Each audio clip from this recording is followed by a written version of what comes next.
Hello Aries! Welcome dito sa iyong reading ng second week ng month na ito.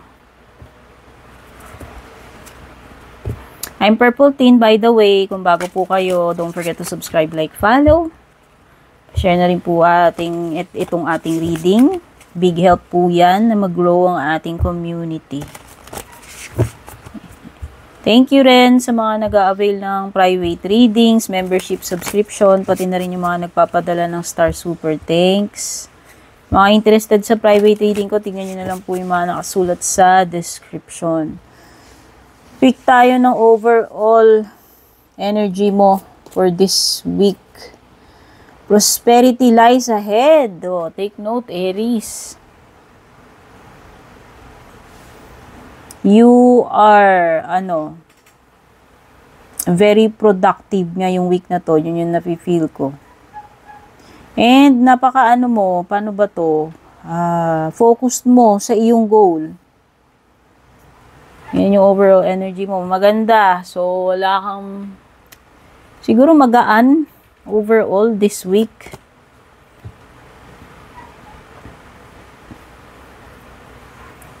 What to expect? You have surrendered to the divine. And ang possible outcome mo is super moon. Ayan na nga. Pag super moon, pwedeng meron ng something na namumuo, malapit mo nang ma-accomplish matapos mabigyan ng resolution, no? Kaya lang meron siyang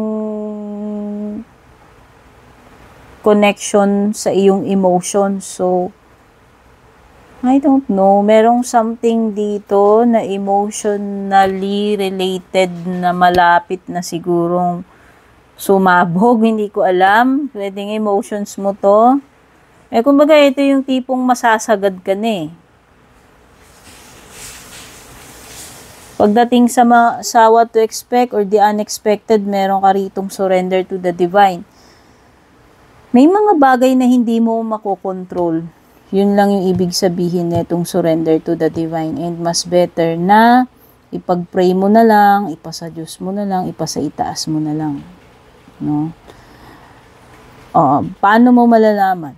Pag nagawa mo na yung lahat ng dapat mong gawin, tungkol dun sa bagay na yun, sa sitwasyon na yun, at kumbaga wala, hindi nag-take effect. So yun yung ibig ko sabihin. May mga times talaga na oo, gagawin natin yung part natin, pero minsan hindi kaya ng powers natin yun. Ang ibig sabihin lang nun, yun yung mga bagay na isusurrender natin sa itaas.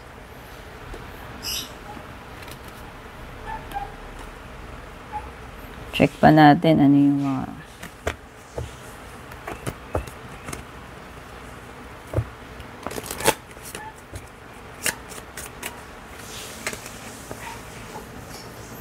meron kang heart card.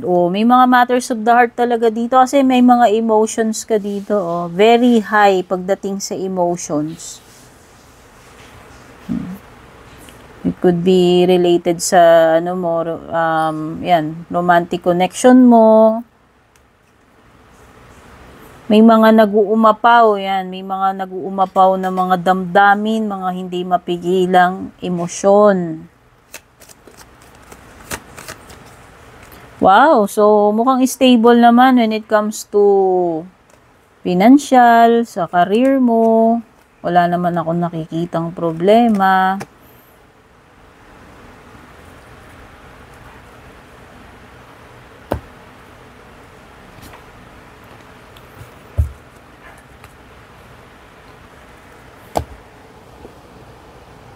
Pagdating sa work, walang problema. Mukhang stable this week. Ayan, ang ganda pa nga. May success victory card ka dito, si Sun card. Ito ay sumisimbolize sa happiness, success. Overall, goods yung energy na yan. Parang sa tarot din yung Sun card. This is a yes, no? Very positive naman actually itong mga cards mo rito sa ibaba. Ang ganda. Meron ka pang mga... Actually, marami kang matatapos dito na ano, yung mga trabaho sa opisina. Kaya kung may mga document, kung ano-ano to, ewan ko ano to, mga report, mga ano email, mga written na report. Ayan, marami kang matatapos.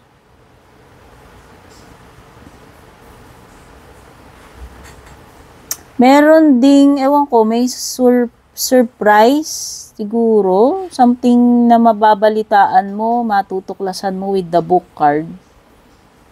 Oo, basta may malalaman ka this week. It could be a sikreto. Basta, may something dito na ano eh. Yan, pwedeng may matututunan ka na bago this week. Pwedeng panibagong knowledge to or a secret ka kung nga na malalaman mo. Basta may something na madidiscovery. At merong importanteng person dito.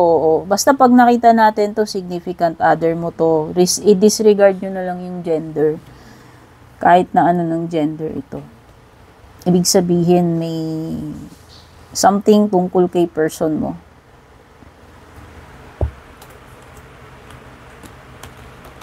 Check natin yung check natin yung love life. Dali lang, medyo magulo yung buhay ng mga baraha ko dito at ayusin ko muna. Nakakaloka. Tabi natin.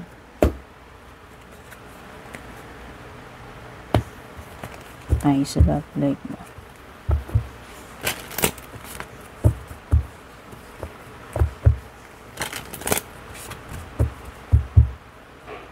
Siguro, kung ako tatanungin, base sa outcome mo, ka na lang masyado magpadala sa mga negative na emotions. Yun na nga. At wag mo don't sweat it out dun sa mga bagay na alam mo naman na wala ka namang magagawa dun, hindi mo mababago. Mas mag-focus ka doon sa mga matters na pwede mong baguhin. Masusolusyonan mo. No? Yun nga yung sinasabi ko. You should know alin yung mga dapat mong isurrender sa divine dun sa mga bagay na dapat mong kilusan or alam mo na meron ka namang magagawa to change it. Okay? Overall, maganda. Meron kang abundance, may prosperity ka, may stability ka. So, di ka na dapat mag-worry pagdating doon. As long as ginagawa mo naman yung mga dapat mong gawin. Okay, when it comes to your love life, okay, possible na may betrayal, may deceit na naman dito this week. Pwedeng bibilugin na may ulo mo nito, may kasinungalingan na naman, baka may madidiscover ka ang sikreto since lumilitaw dun sa book. Or maybe, pwedeng magkaroon kayo ng parang, yung pakiramdaman na may mga tinatago sa isa't isa pagdating sa emotions ba? May kinikim-kim pala na galit, ganyan-ganyan. Or pwedeng instead na i-confront or i-express yung nararamdaman mas kinikip na lang sa sarili. Possible na may stalker energy dito. Or pwedeng binabantayan mo tong person mo or binabantayan niya yung kilos mo about something hindi ko alam. So, pwedeng may pagdududa. Kasi parang may mga hinahinala dito na pwedeng may ginagawang kalokohan. Pwedeng teorya pa lang, hinala pa lang, hindi naman pa-proven. Pero meron din kasi talagang parang may tinatago dito sa inyo. Bahala ka na ha, mag-identify kung energy mo yan, energy ni person mo. Pero overall, nakikita ko,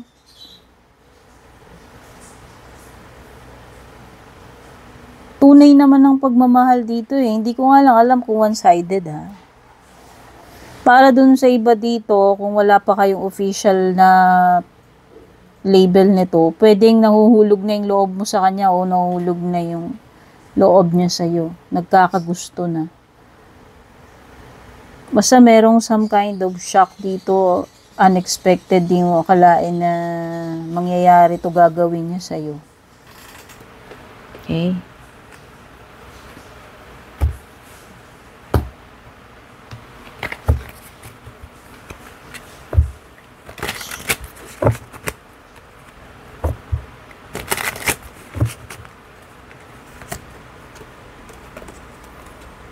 Mga signs na meron dito, may Taurus. Oh. Air, ayan na naman yung ano. May spy talaga, dear. Either spy to or stalker mo. Or meron talaga dito binabantayan, tinututukan. Oh, may judgment. Ah, okay.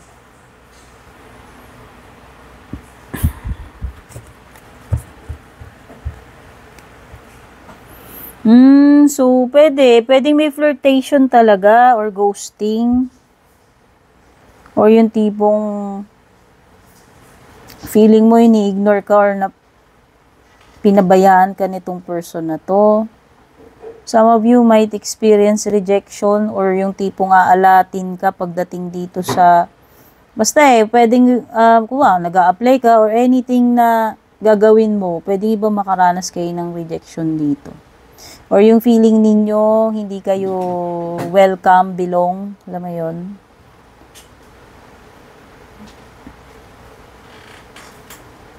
Oo, parang feeling mo like you're being discriminated or being avoided or ayaw, alam mo na, parang feeling mo lang na hindi ka talaga welcome dun, hindi ka bagay dun. Parang ganong energy.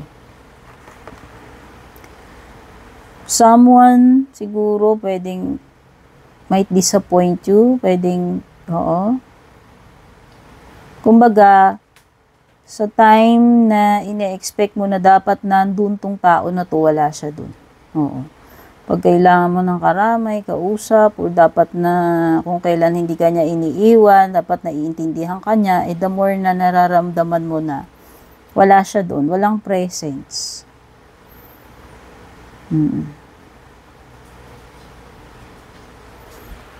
Some of you might experience temporary lang naman to. Pwede lang na mamroblema ka about money. More on hindi sa iyo kasi nakikita ko nga stable financial mo. Oo. Siguro more on dun sa nanghihiram sa iyo, nanghihingi. Baka may energy na etong tao na to, baka palagi na siyang umaasa sa'yo na tutulungan mo siya pagdating sa pera. So, ayan. So, yun. Kaya napipil ko dito is may rejection. Siguro, tatanggihan mo na this time. No? Parang hindi ko alam, tinuturuan mo ba ng leksyon o simple lang na talaga, okay, may limitasyon. Hindi mo na ako magbibigay ngayon, magpapautang. Parang ganun. Yes, there is stability with the King of Pentacles. Ayan na nga, pagdating sa iyong financial, sa iyong trabaho, wala kang problema. Andyan ang stability.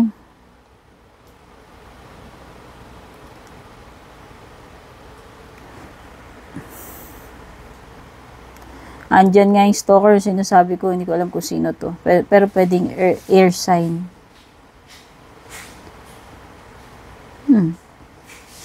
Yung iba sa inyo, siguro makakabawi na kayo pagdating sa pahinga, sa tulog. Magkakaroon kayong time to reflect. Actually, meron kayong realization dito sa card na to. Oo. Parang iba dito, pwede kayong tawagan ng dating company na pinapasukan ninyo.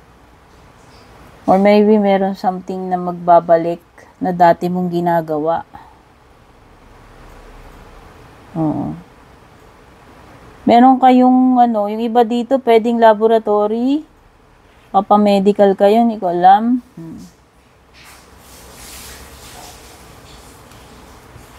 Okay, so yan yung mga na-pick up kong energies dito sa second week of the month reading mo, Aries. Don't forget to leave a like, pa-comment na rin, pa-share. Take care, God bless, babush. And kung balak nyo pong mag-book or mag-inquire ng personal